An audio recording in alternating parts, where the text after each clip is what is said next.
वेदायन पदमामनन्ति त्वपंसि सर्वाणि च यदुदन्ति यदि छन्तो ब्रह्मचर्यं चरन्ति तत्ते पदं संग्रहेण ब्रवीमि ओम इति एतत्। आदर और सम्मान की योग्य बंगाल आर्य प्रतिनिधि सभा के माननीय प्रधान जी, स्वनाम धन्य माननीय प्रधान जी, जिनके दिल में ऋषिवर देव दयानंद वैदिक सिद्धांत और वैदिक मान्यता को जन जन तक कैसे पहुंचाया जाए तन मन धन से लगे हुए हैं। माननीय प्रधान जी की जितनी भी मैं तारीफ करूं, प्रशंसा करूं, उतना ही कम है। परमपिता परमात्मा की असीम अनुकंपा है कि वो मुझे लग रहा है कि वो व्रती हैं इसी काम के लिए कि ऋषि विचारों को कैसे मैं जन जन तक पहुंचाऊं।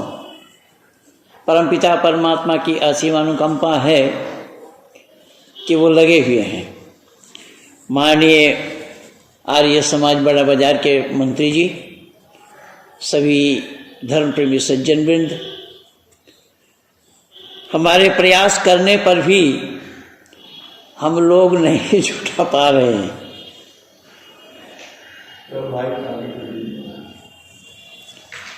ठीक है, ठीक है भाई, मेरा बोल रहा हूँ मैं, मुझे तकलीफ नहीं है। आवाज़ पहुँच रही है क्योंकि आवाज़ मुझे भी आ रही है ना। तो मैंने निवेदन किया कि सप्ताह में एक दिन जो लोग एकत्रित नहीं हो सकते, तो लोगों को देख कर भी सीखना नहीं चाहते, जो लोग दिन में 5 बार एकत्रित होते हैं, जो दिन में 5 बार एकत्रित होते हैं, उन्हें देख करके भी हम कुछ सीखने के लिए तैयार नहीं है। अब वो क्या होते हैं, क्यों होते हैं, कैसे होते हैं, वो तो बात अलग है। लेकिन हमारी मान्यता तो यह है, ये ऋषि की मान्यता है, हमारी और आपकी मान्यता नहीं है। ये साप्ताहिक सत्संग ऋषि की मान्यता है। तो इस पर हम लोग उदासीन हैं, इसे हम लोग गंभीरता से नहीं लिए और ना ले पाए। ये मैं सौभाग्य कहूँ या दुर्भाग्य कहूँ, मैं स्वयं नहीं जान पा रहा हूँ।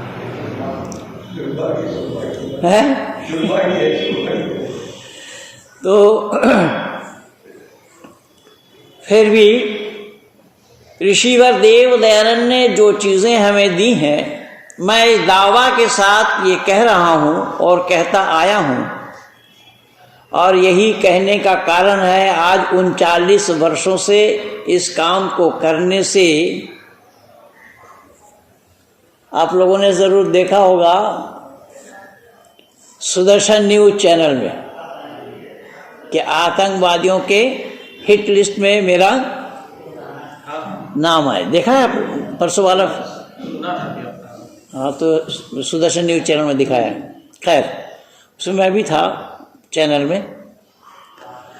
कहने का तात्पर्य यह है कि ऋषि वरदेव दयानंद के विचारों को लोगों ने पसंद तो नहीं किया, सुनना तो नहीं चाहा, लेकिन मानने के लिए भी तैयार नहीं हुए। तो जब आपने लोग ही मानने के लिए तैयार नहीं हो रहे हैं, तो दुनिया कौन मानने के लिए तैयार होंगे आपकी बात? ऋषि दयानंद की बातों को मानने के लिए भले ही तैयार न हो, ऋषि ने वह काम करके दिया है जो किसी और से नहीं हो पाया, न हुआ।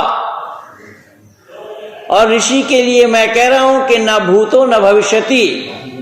ऋषि ने जो तरीका हमें दिया है, वो तरीका किसी और से दिया नहीं गया या दिया नहीं जा सका, क्योंकि ये वेद का तो काम आदि सृष्टि से ही है। वेद आदि सृष्टि से है और वेद का प्रचार और प्रसार सृष्टि के आदि से ही ऋषि मुनि लोग करते आए हैं। ऋषि दयानंद लिख रहे हैं कि महाभारत काल के कुछ पहले से ही बहुत विघटन हुआ। महाभारत के युद्ध में कुछ विद्वान जन मारे गए और जो थे उन्होंने अपनी जिम्मेदारी नहीं निभाई। ये मैं नहीं कह रहा हूं, ऋषि लिख रहे हैं। उन्होंने अपनी जिम्मेदारी नहीं निभाई और जिम्मेदारी ना निभाने का जो नतीजा है वो आज हमारे और आपके सामने है। आश्चर्य की बात यह है कि ऋषि के काल में या ऋषि से पहले जितने भी लोग आए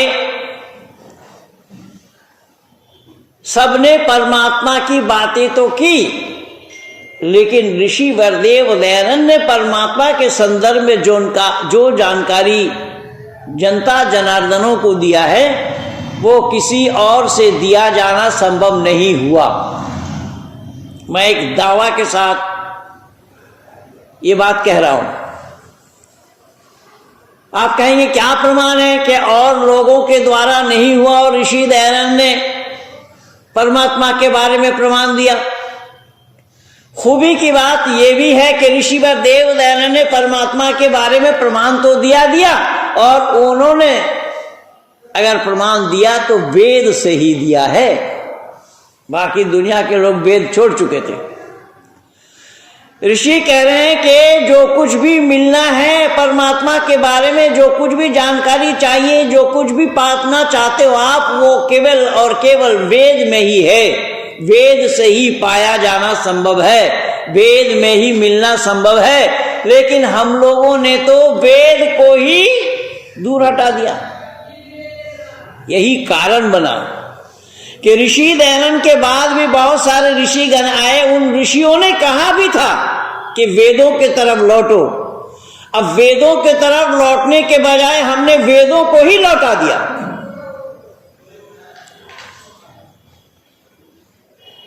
वेद के नजदीक नहीं आए, वेद को जानने का प्रयास नहीं किया कि वेद ही ईश्वरीय ज्ञान क्यों है। इसका प्रमाण ऋषि वरदेव दयानंद ने जिस अंदाज से दिया है, मैं दावा के साथ कह रहा हूं वो अंदाज किसी और से पाया जाना संभव नहीं है। मोटी मोटी बातें मैं आप लोगों के सामने रख रहा हूं कि जिससे ये बात सबकी समझ में आ जाए कि वेद के माने पुस्तक का नहीं है, वेद के माने ज्ञान है। विद जाने, विद विचारेन, विद सत्याम, विद लाभे, ये सब वेद के अर्थ होते हैं। वेद के माने है ज्ञान। वो ज्ञान किसका? के परमपिता परमात्मा का। किनके लिए? के मानव मात्र के लिए। कितना? के मानव मात्र को जितना चाहिए, क्योंकि दिमाग की परिधि हर एक की बराबर नहीं है। जो जितना उसमें से निकालना चाहेंगे, ढूंढना चाहेंगे, उनको उतना ही मिलता चला जाएगा। इसीलिए वेद में नेति नेति शब्द आया है। यहां तक नहीं है, यहीं तक नहीं है, और है, और है, और है। जो जितना उनसे उससे निकालना चाहेंगे, जो पाना चाहेंगे, उतना ही उनको प्राप्त होता चला जाएगा।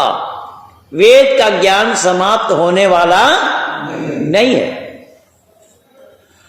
यही कारण बना कि यथेमं वाचम कल्याणी माबलानि जनेभ्यः। वेद में आया है यह कल्याणी वाणी मानव मात्र के कल्याण के लिए है। अब रही बात क्या, ये वेद ज्ञान परमात्मा ने कब दिया? तो जवाब आया कि आदि सृष्टि में दिया या सृष्टि के आदि में दिया। सृष्टि के आदि में दिया। क्या प्रमाण है? इसका प्रमाण हमारे और आपके पास आसानी से मिलना संभव है। जैसा छोटा सा उदाहरण दे रहा हूं कि हम और आप जो मोबाइल इस्तेमाल करते हैं, जो मोबाइल हैंडल करते हैं, तो मोबाइल खरीदने के साथ साथ कंपनी ने एक बुकलेट दी है या नहीं? एक पुस्तिका पकड़ाया है या नहीं कंपनी ने?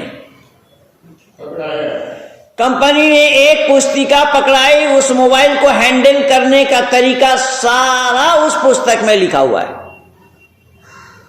लेकिन मैं हाथ जोड़ करके विनती कर रहा हूं, ये तो दुनियादारी वाली बात हुई, ये तो अल्पज मानव का ही कला है, ये मानव की कला है कि मानव ने ये सोचा, ये जाना कि भाई अगर आप इस मोबाइल को चलाना चाहते हो, मोबाइल का तौर तरीका जानो, इस सारा तौर तरीका मैं इसी में दिया हूं। इस किताब ये तुम्हारा गाइड है, ये किताब तुम्हें बताएंगे, ये इस किताब से ही पता लगेगा कहाँ चार्ज में लगाना है, किस तरीके से चार्ज में लगाना है, बैटरी को भरोगे किस तरीके से, बैटरी लगी हुई कहाँ है, आदि आदि जितना जो कुछ भी है मोबाइल का फंक्शन, सारा फंक्शन उस पुस्तिका में दी हुई है। कि ये तो मानव द्वारा निर्मित सामान की बात हुई। तो जब मानव द्वारा निर्मित सामान की इतनी बात हो गई, तो परमात्मा द्वारा निर्मित इस ब्रह्मांड का संचालन करने के लिए, उसमें संचालित होने के लिए तौर तरीका ना हो, ऐसा होना संभव है क्या? बस ऋषि दयानंद इन्हीं बातों को ही कह रहे हैं। ऋषि दयानंद कह रहे हैं कि है दुनिया के लोगों, जो ये ब्रह्मांड का मालिक है, जो सृष्टि स्थिति और प्रलय करता है, जो मानव मात्र का पालनहार है, प्राणी मात्र का पालनहार है, मानव मात्र का ज्ञानदाता है। इसमें एक बात मैं अपने आप सुधार किया हूं केवल मानव का पालन करता कहेंगे तो दोष लग जाएगा परमात्मा पर। परमात्मा प्राणी मात्र का कल्याण करता है। परमात्मा अकल्याण किसी का भी ना करते हैं और ना चाहते हैं, सही पूछिए तो, क्योंकि ये शब्द परमात्मा के डिक्शनरी में नहीं है, ऋषि ने खोज करके दिया। देखिए ऋषि दयानंद इन चीजों में महारत हासिल की थी उन्होंने, और उन्होंने अपने इसी महारत हासिल करने के कारण ही एक एक शब्द को खोल खोल करके जनता जनार्दनों के बीच में रखा है। तो ऋषि दयानंद का आगमन अगर ना हुआ होता तो वेद के संदर्भ में ना आप जानते, ना मैं जानता, और ना हम आप जुड़ते एक साथ। हमारे जोड़ने की जो कड़ी है वो महर्षि देव दयानंद ही है।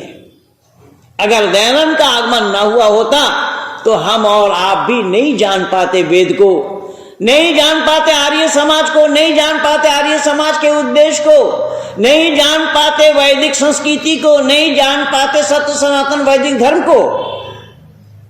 इन सब चीजों को ऋषि दयानंद ने जनमानस के बीच में उठा कर रखा है कि अय मानो, हम किसी और योनि में नहीं गए हैं, हमारे किए हुए कर्म ने ही हमें मानव योनि में लाया है, और मानव योनि में आने के बाद अगर उस मानवता की रक्षा हमने नहीं की तो फिर हम मानव कहलाने के अधिकारी नहीं है। ये बोध ऋषि दयानंद ने ही कराई है। लेकिन मानव कहला कर भी मानवता विरुद्ध बहुत सारे लोग बहुत सारा काम कर रहे हैं। इसलिए ऋषि कह रहे हैं कि इसीलिए अनर्थ हो रहा है। जो करना था वो तो किया नहीं, और जो नहीं करना था उसको करने लगे। जैसा शांति सभी कोई चाहते हैं, लेकिन शांति चाहने से ही शांति का मिलना संभव होगा क्या? शांति चाहने की बात नहीं है, शांति चाहने का सामान नहीं है। शांति रूपी काम को करना पड़ेगा। जिस काम के करने से शांति का प्राप्त होना संभव है, उस काम को जब तक हम नहीं करेंगे तो शांति का मिलना संभव नहीं है। बिल्कुल सीधी सी बात है। ऋषि भी इन्हीं बातों को कह रहे हैं कि शांति शांति हम जितना भी चिल्लाएं, शांति का मिलना संभव नहीं होगा। शांति अगर आप चाहते हैं तो शांति रूपी कार्य को भी आपको अंजाम देना पड़ेगा। शांति रूपी कार्य को हम अंजाम दे नहीं रहे हैं, वेद विरुद्ध आचरण कर रहे हैं, वेद को जानने का हमने प्रयास नहीं किया और परमात्मा को भी जानने का प्रयास नहीं किया। जिस वेद से ही परमात्मा का जाना जाना संभव है, उसी वेद को ही तिलांजलि दिया, तो परमात्मा को कैसे जानेंगे? एक छोटा उदाहरण मैं दे रहा हूं। संपूर्ण भारत में ही नहीं अपितु विश्व के आंगन में स्वामी विवेकानंद जी को एक सन्यासी के नाम से जाने जाते हैं और बहुत श्रद्धा पूर्वक लोग मानते हैं,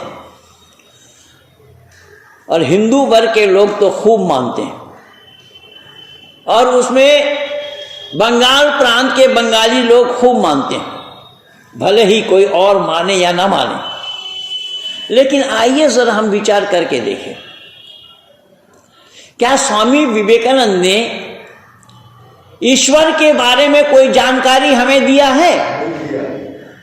देखिए, मैंने कह रहा हूं, बाबूजी कह रहे कोई नहीं दिया है। माने प्रधान जी कह रहे कुछ नहीं दिया।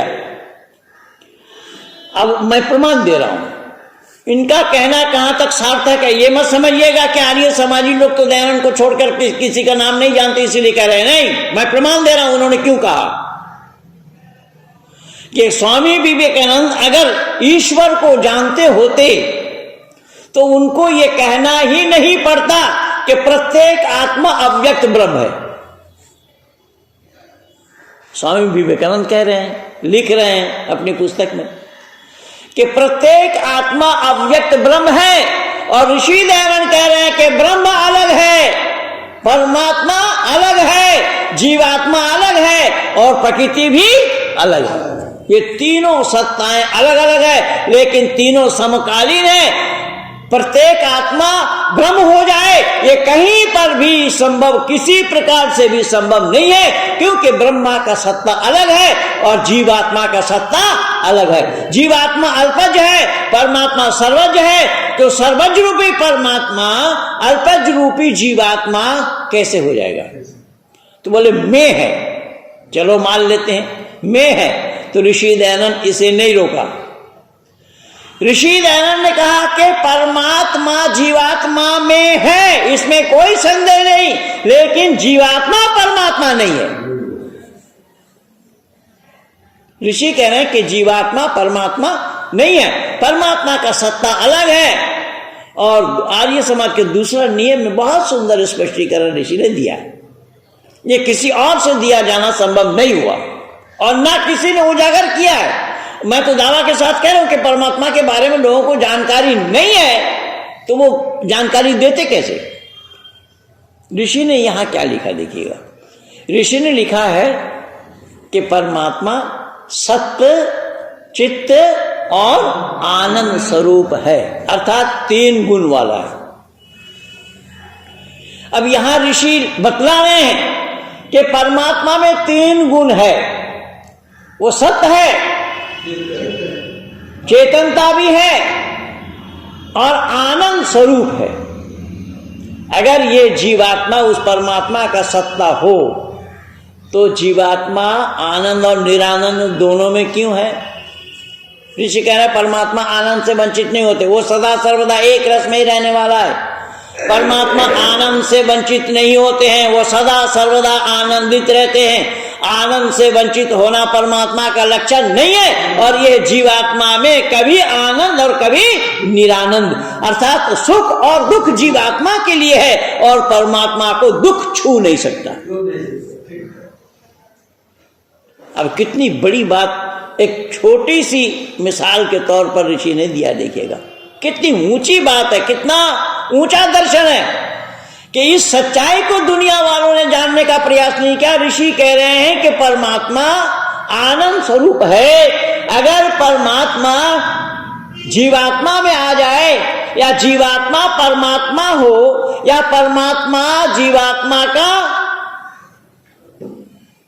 दोनों का एक ही बताया जाए, दोनों को एक ही बताया जाए, अव्यक्त ब्रह्म है बताया जाए जीवात्मा को, तो ये कभी भी संभव नहीं होगा, क्योंकि ये अव्यक्त ब्रह्म नहीं है। ब्रह्म तो ब्रह्म है, ब्रह्म का सत्ता होना संभव नहीं है, ब्रह्म का अंश होना संभव नहीं है। ये एक नहीं, ये अनेक सारे इसमें मत खाए हुए हैं। आदि गुरु शंकर भी मत खाए हैं, बाबा तुलसी भी मत खाए हुए हैं।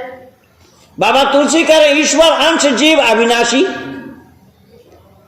ईश्वर अंश जीव अविनाशी। शंकराचार्य कह रहे हैं कि अहम ब्रह्मास्मि सो अहम, और स्वामी विवेकानंद ने उन्हें फॉलो किया, उन्हीं चीज को अपना अद्वैतवाद को।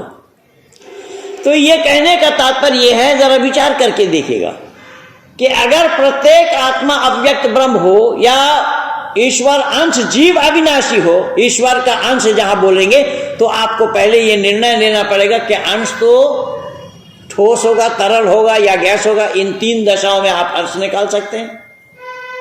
तो जब परमात्मा ठोस नहीं, तरल नहीं, गैस भी नहीं, तो अंश किसका निकालना है आप? ऋषि दयानंद यही प्रमाण दे रहे हैं कि परमात्मा का अंश निकाला जाना संभव नहीं है, क्योंकि वो अंश में शामिल नहीं होंगे। क्योंकि अंश कोई ठोस चीज हो, कोई ठोस पदार्थ हो तो उसका अंश निकाला जाएगा, कोई तरल पदार्थ हो तो उसका भी अंश निकाला जाना संभव है, कोई गैस हो तो उसका भी अंश निकाला जाना संभव है। तो ऋषि दयानंद कह रहे हैं कि परमात्मा न ठोस है, न तरल है, न गैस है, उसका अंश निकालना संभव नहीं है, पहली बात। दूसरी बात यह है कि अगर ये जीवात्मा परमात्मा का अंश है तो परमात्मा में जो लक्षण है, जो गुण है, वो गुण जीवात्मा में होना चाहिए। और परमात्मा में गुण क्या है कि वो न खाते न पीते हैं। अभी हम सुन रहे थे ना भजन कि भोग कैसे लगाएं, जो खाते नहीं हैं तो उनको भोग कैसे लगाएं। यानी भोग का मतलब वही खाने से ही आएगा। भोग माने खिलाना, भोग माने उनके मुंह में रखना आदि आदि। यहां तो ऋषि दयानंद बतला रहे हैं कि परमात्मा के साथ ये शब्द जुड़ना संभव नहीं है। परमात्मा का भोग लगाया जाना संभव नहीं है। खाते नहीं, खिलाते हैं। देखिए कितनी सुंदर बात है। जो खिलाने की वृत्ति जिनमें है उनको खाने की हाजत नहीं होती। खिलाता है खाता नहीं वो खुदा है, पिलाता है पीता नहीं वो खुदा है, बनाता है बनता नहीं वो खुदा है, रुलाता है रोता नहीं वो खुदा है, हंसाता है हंसता नहीं वो खुदा है। वो रुलाता, इसका नाम इसीलिए तो परमात्मा के एक नाम रुद्र है। रुद्र, रुद्र माने रुलाने वाला। और परमात्मा किसी को रुलाया खामखा तो कैसे संभव होगा? तो ऋषि दयानंद बोल रहे हैं कि परमात्मा रुलाते नहीं है। तुम्हारे किए हुए कर्मों का जब फल परमात्मा देते हैं तभी तुम रोने लगते हो। तो कल मेरा लाइव प्रोग्राम था, मेरे पास एक सवाल आया था कि परमात्मा के दरबार में लोग कहते हैं कि परमात्मा के दरबार में देर है पर अंधेर नहीं। मैंने कहा कि यह शब्द गलत है, यह अवैधिक है, क्योंकि परमात्मा के दरबार में अगर देर हो तो परमात्मा न्यायकारी नहीं कहलाएंगे। इसलिए भाई सतपाल पथिक जी ने बहुत अच्छी गीत लिखा और गाया भी। न तो देर है न अंधेर है, ये सब कर्मों का ही। मैंने निवेदन किया कि परमात्मा के पास देर तो नहीं है, क्योंकि देर होने लगे उदाहरण के रूप में। अब देखिए ये मोबाइल तो हर एक के पास है, और जो पोस्ट पेड वाला है या प्रीपेड वाला है तो आपको खत्म होने के साथ उसको आपको भरना पड़ता है। अब बिना भरे आप चला लेंगे? हाँ, लोन लेना पड़ेगा कंपनी से। 2-4 दिन चलाएंगे, महीना 2 महीना चला पाएंगे नहीं। पोस्ट पेड है तो आपको ड्यू डेट बता देता है कि ये आपका लास्ट डेट है, उससे बाद में जाए तो फाइन लगेगा। ये तो दुनियादारी वाली बात हो गई। तो परमात्मा अगर किसी के किए हुए कर्मों का फल देने में देर कर दे तो परमात्मा दोष नहीं लगेगा क्या? परमात्मा से दंड नहीं भरने दे बोलेंगे क्या? इसीलिए परमात्मा के दरबार में परमात्मा के पास न देर है और न अंधेर है। अंधेर का तो सवाल ही नहीं है, देर भी नहीं है, देर, क्योंकि देर तो उनके लिए लगेगी ना कि जैसे माननीय प्रधानमंत्री जी अपने आप निर्णय नहीं ले पाएंगे, कैबिनेट की बैठक उनको बुलानी पड़ेगी, पहले कैबिनेट के लोगों को इकट्ठा करना पड़ेगा पहले, फिर उसके बाद निर्णय लेंगे। लेकिन परमात्मा का कोई कैबिनेट नहीं है, परमात्मा दिन निर्णय लेते हैं। लेकिन इतना जरूर जान लीजिएगा कि परमात्मा निर्णय लेने में देर नहीं लगाते, लेकिन कौन सा कर्म का फल कब मिलेगा ये परमात्मा को छोड़कर कोई नहीं जानता, ये ईश्वर अधीन है। मानव के किए हुए कर्मों का फल, किसका फल, कौन सा फल कब मिलना है, ये परमात्मा के अधीन में है। जन्म, मृत्यु, जाति, आयु और भोग, ये 5 चीज ईश्वर अधीन है। जन्म, मृत्यु, जाति, आयु और भोग, ये 5 चीज ईश्वर अधीन है, मानव अपने आप नहीं ले सकता।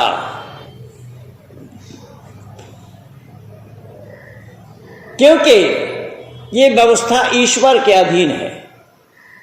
अगर मृत्यु की जानकारी मानव को हो गई होती तो वो मरने से पहले अपने तैयारी करता, लेकिन नहीं।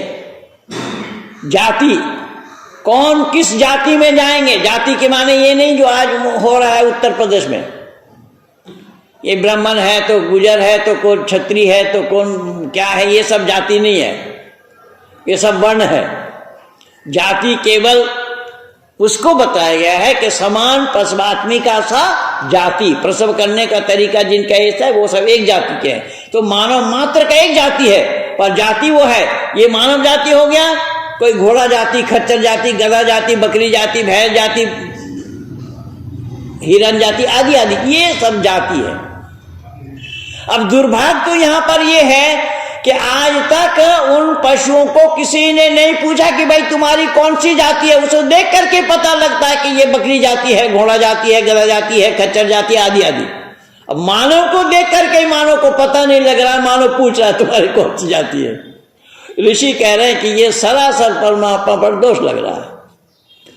ऋषि दयानंद कह रहे हैं ऐसा होना संभव नहीं है, क्योंकि परमात्मा पर दोष लगेगा या आरोप लगेगा परमात्मा पर, और परमात्मा पर आरोप लगे ये कभी भी संभव नहीं होगा। तो कोई ऐसा काम परमात्मा का नहीं है जिसके लिए उन पर दोष लगे हों। अगर दोष लगे परमात्मा पर तो परमात्मा का होना संभव नहीं है। लेकिन मैं कहना नहीं चाहता, आप अल्लाह को देखिएगा उठा करके कहाँ कहाँ दोष लगे हुए हैं। जैसे एक छोटा उदाहरण दे रहा हूं, अल्लाह ने कुर्बानी करने के लिए आदेश दिया, हुक्म दिया कुर्बानी करो, और वो भी अल्लाह के नाम से ही कुर्बानी। तो अल्लाह दयालु, उसे अल्लाह को दयालु भी कहा जाता है। तो ऋषि दयानंद कह रहे हैं कि दयालु का मतलब यही होगा प्राणी मात्र पर दया करना। जब प्राणी मात्र पर दया करने वाला होगा वो किसी प्राणी की हत्या के लिए आदेश और हुक्म नहीं दे सकता। ये सीधी सी बात है, पर मेरा तो सब्जेक्ट ये है। मैं दावा के साथ ये कह रहा हूं, ऋषि ने जो चीज ढूंढ करके दिया है यह दुनिया वालों के पास से मिलना संभव नहीं हुआ, और ना किसी के पास है, ना कोई जानता है, ना उसके नजदीक आया। हर एक क्षेत्र में नहीं, हर क्षेत्र में आप देखेंगे। जैसा समता के बारे में बात आई, तो समता के बारे में बात आई तो उन दिनों में लोग ये लेनिन हो, होचिमिन हो, माओ सेतुन हो, या ये जितने भी ये कम्युनिस्ट नेता हुए उन सब ने समता की मांग की कि सब में बराबरी होनी चाहिए, सब में बराबरी होनी चाहिए। तो सब में बराबरी ऋषि दयानंद की भी मांग है। ऋषि दयानंद भी कह रहे हैं कि सब में बराबरी होनी चाहिए, लेकिन बराबरी योग्यता के आधार पर होनी चाहिए, ना अयोग्य आदमी को तुम अधिकारी बना दो। अयोग्य आदमी को अधिकारी बनाओगे तो दुख भोगना पड़ेगा। तो कारण क्या बना कि ये लेनिन, होचिमिन, माओ सेतुन, ये जितने भी समता के प्रचारक थे उन्होंने ईश्वर को माना नहीं, और ऋषि दयानंद ने ईश्वर को छोड़ा नहीं। देखिए कितना अंतर आ गया। ऋषि दयानंद ने ईश्वर को छोड़े नहीं कि हर जगह ईश्वर है। ईश्वर इस तरीके से मानव के किए हुए कर्मों का फल दाता है। आप जैसा कर्म करोगे आपको वैसा ही फल भोगना पड़ेगा। वेद से ही निकाल करके ऋषि ने दिया है, अवश्यमेव भोक्तव्यम कृतम कर्म शुभाशुभम। अवश्य ही भोगना है किए हुए कर्मों का फल, शुभ और अशुभ। तो शुभ अशुभ कर्मों के फल को भोगने के लिए धरती पर ही है। तो अब यहां शुभ अशुभ कर्म किनका है? आप लोगों से पूछ रहा हूं, जल्दी बोलिए। शुभ अशुभ कर्म किनका है? हाँ, प्रत्येक मनुष्य का शुभ अशुभ कर्म है। तो शुभ अशुभ कर्म के फल को भोगने के लिए स्थान भी ये धरती है। धरती को छोड़कर कहीं कोई स्थान ही नहीं है। ना कोई आकाश में भोग सकता है, ना कोई पाताल में भोग सकता है, ना कहीं और भोग सकता है। भोगने के लिए ये धरती है, और धरती पर भोग वो है। ये जितने भी जीव जंतु से लेकर के कीट पतंग लता वृक्ष जितने भी हैं वो सब स्थावर योनि लिखा है ऋषि ने। ये जितने भी योनियां हैं ये सब भोग योनि में है, वहां पर कर्म नहीं है। और हमारे पर दो चीज है हमारे पास, कि हमारे पास कर्म भी है और भोग भी है। लेकिन हम कब भोगेंगे ये कोई नहीं जानता। इसका मिसाल आप दुनियादारी से भी ले सकते हैं। जैसा उदाहरण के रूप में, दुनियादारी से कैसे लेंगे? जैसा उदाहरण के रूप में ये समझिए कि परमात्मा का भी उपदेश वेद में यही आया है कि मुझे देखना चाहते हो ना, मुझे मत देखो, पश्य काव्य मेरी रचना को देखो। परमात्मा का उपदेश है मुझे मत देखो, मेरी रचना को देखो। अब कर्म फल इसी रचना में आप देखेंगे। बहुत सा फलों का पेड़ हम लगाते हैं, बहुत से फल 2 महीना में फल जाते हैं, कुछ 6 महीना में फलते हैं, कुछ साल भर में फलते हैं, कुछ 2 साल में फलते हैं, कुछ 10 साल में फलते हैं, कुछ 15 साल में फलते हैं। नारियल का 15 साल में लगता है नारियल, कटहल का भी 7-8 साल के बाद ही लगता है। तो कहने का तात्पर्य मेरा यह है, अब मिर्च बो दिए तो देखिए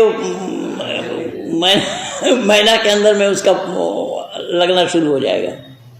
तो परमात्मा का यही उपदेश है कि मुझे मत देखो, मेरी रचना को देखो ना। ये कर्म का फल यही तो है कि किसी में फल कब लग रहा है, किसी में फल कब लग रहा है। लेकिन याद रखना कि फल तुम अपने आप ले नहीं पाओगे, अपने आप ले नहीं सकते हो। फलदाता मैं हूं, और किसका फल कब दूंगा वो मेरे इख्तियार में है। मैं जब समझूंगा इसको फल देना चाहिए उस समय उसको फल दूंगा, और तुम्हारा फल तुम्हारे किए कर्मों के अनुसार ही मैं दूंगा, उससे ज्यादा नहीं। और तुमने जो काम नहीं किया ऐसा फल भी मैं नहीं दूंगा। इसलिए तुम्हारा काम ऐसा होता है जिस काम के करने से तुम्हें मालूम नहीं चलता, लेकिन वो काम गलत था, और उस गलत कर्मों का जब मैं सजा देता हूं तो तुम रोते हो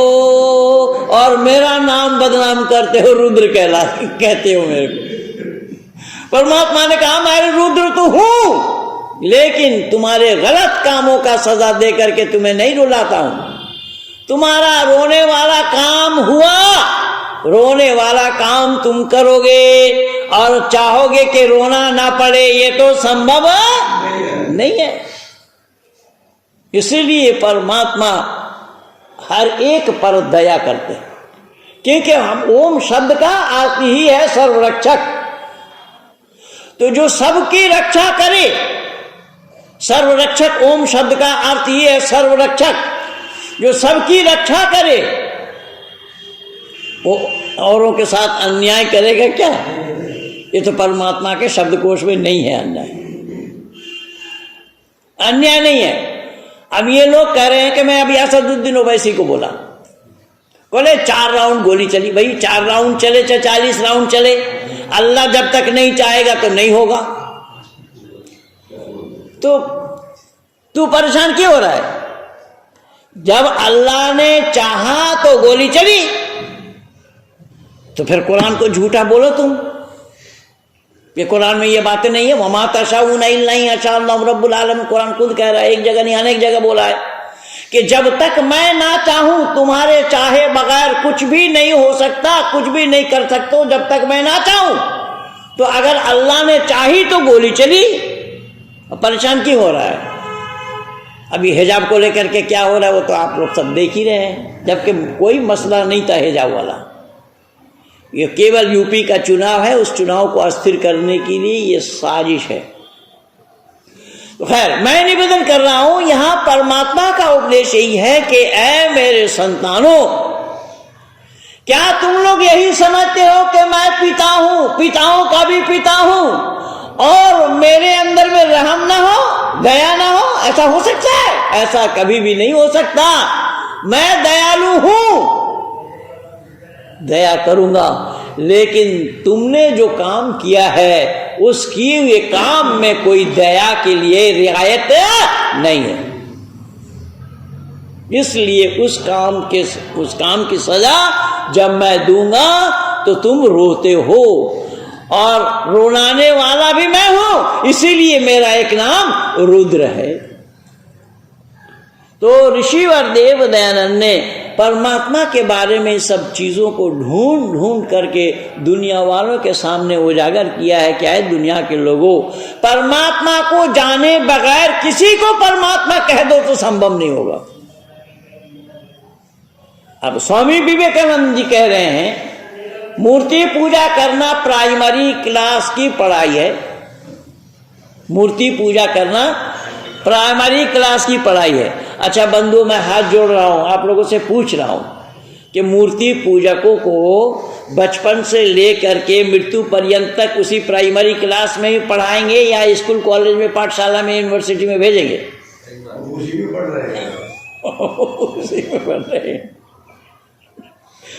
महाराज प्रधान जी कह रहे हैं उसी में ही पढ़ रहे हैं, उससे बाहर निकलने का सवाल ही नहीं है, क्योंकि वो तरीका गलत है। इसीलिए ऋषि कह रहे हैं कि वो तुम परमात्मा जिसको मान रहे हो वो परमात्मा नहीं है।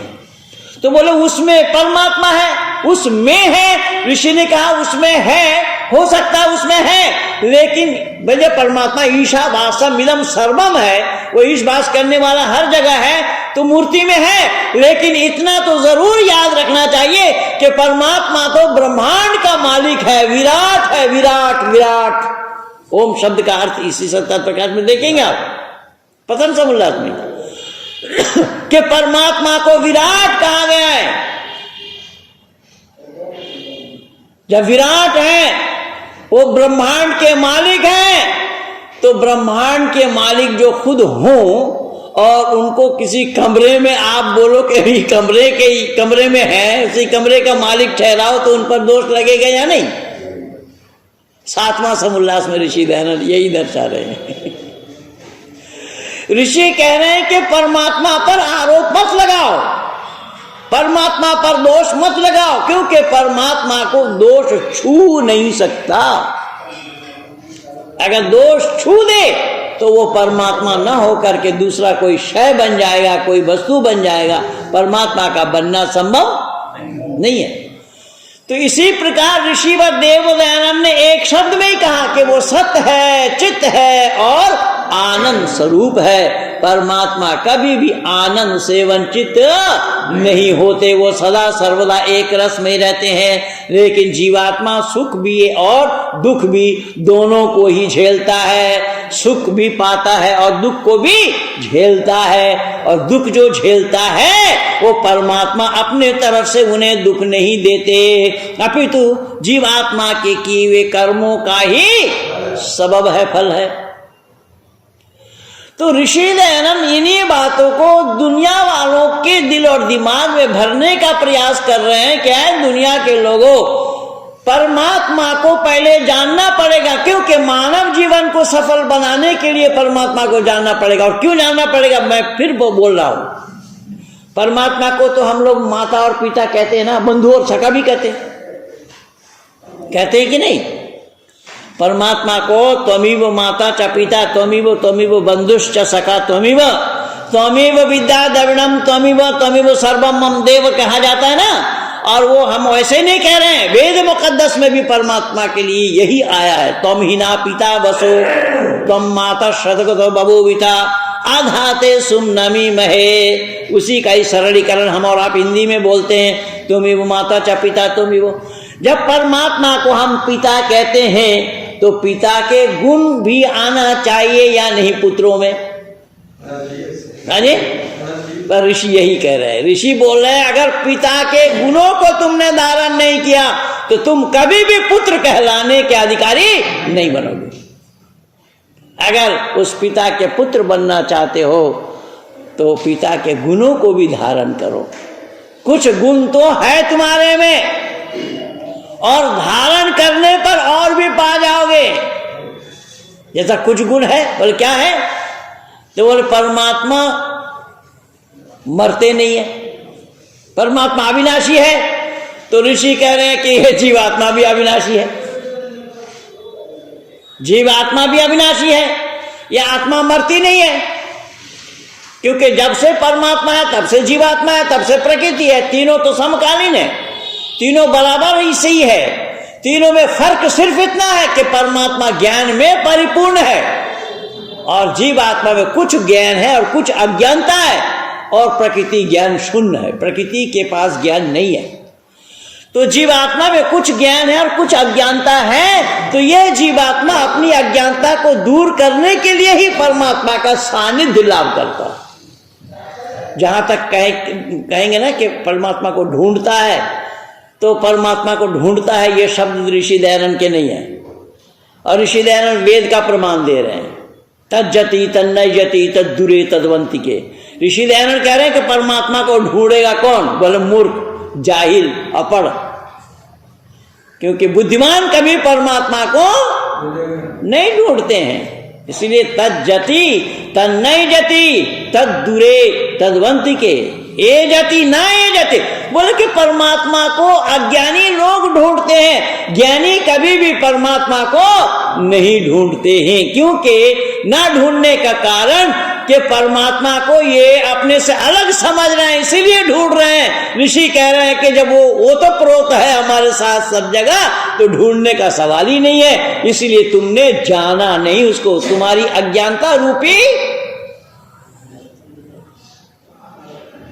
प्रमाद है, तुम्हारे प्रमाद और ये अज्ञानता है। उस अज्ञानता को दूर करो, परमात्मा का सानिध्य लाभ कर सकोगे। इसके अतिरिक्त और कुछ नहीं है। ऋषि दयानंद ने इतना सरलीकरण किया, इतना सरलीकरण किया कि किसी से पाया जाना भी संभव नहीं है। मैं दावा के साथ कह रहा हूं। और परमात्मा की ऐसी मनोकंपा है कि आज 39 वर्ष हो गया है मुझे इस काम को करते हुए। मैं संपूर्ण दुनिया वालों को दिखा दिया हूं, बतला दिया हूं कि एक ही धर्म है जिसका नाम सत्य सनातन वैदिक धर्म है, और एक ही धर्म ग्रंथ है जिसका नाम वेद है। मानव मात्र की एक समाज है। ये मैं उजागर कर चुका हूं आज संपूर्ण विश्व के आंगन में। इसीलिए लोगों के आंख में मैं खटकने लगा हूं। तो कुल मिलाकर के ये सभी बातें मेरी नहीं हैं, ये ऋषिवर देव दयानंद के हैं। ऋषिवर देव दयानंद को हम लोग ज़्यादा से ज़्यादा पढ़ें, ज़्यादा से ज़्यादा ऋषि ग्रंथ का स्वाध्याय करें तो हम सच्चाई को जान पाएंगे। मैं अतिक्रमण न करता हुआ ठीक समय के अंतर्गत अपने वाणी को विराम दे रहा हूँ। अगले रविवार को इसी को और आगे बढ़ाएंगे। इन्हीं शब्दों के साथ बहुत बहुत धन्यवाद। हम सभी बड़े सौभाग्यशाली हैं कि पंडित महेंद्र पाल जी जैसे विद्वान हमारे साहित्य सत्संग में प्रति रविवार को पधारते हैं, और हमारा भी कर्तव्य बनता है कि अधिक से अधिक संख्या में आए और इनके प्रवचनों को सुनकर लाभ लें। महेंद्र पाल जी का बहुत